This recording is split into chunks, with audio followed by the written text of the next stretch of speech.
When we're supposed to believe that there's a deal on the table, as some newspapers are reporting, for Boris Johnson to get engaged in the general election and be the decisive bridge between election failure and success in the red wall areas,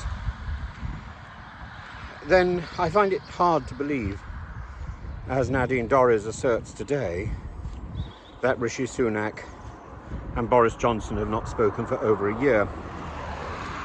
I know it's something to shove in her Daily Mail column, but nevertheless, I find it improbable, given the fact that they must have been in the same room together before laying wreaths at the cenotaph in November.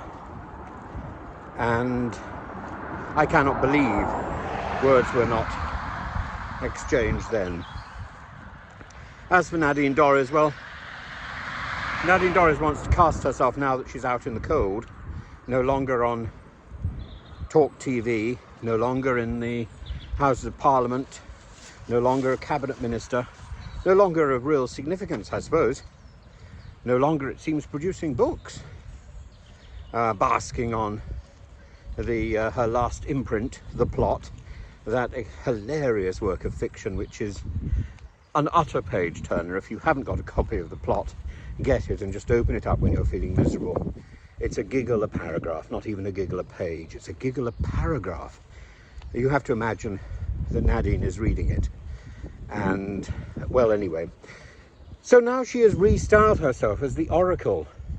Can you imagine Nadine Dorries in Delphi, sitting on a tripod, surrounded by the fumes of the underworld, and probably the occasional dangling snake, call it Gove, and a few pungent vegetable oddities.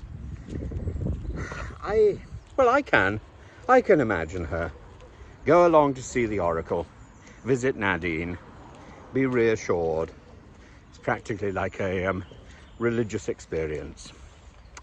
But I don't give very much credence to it, that's the problem. I think it's all fantasy, mumbo jumbo, hocus pocus, nonsense.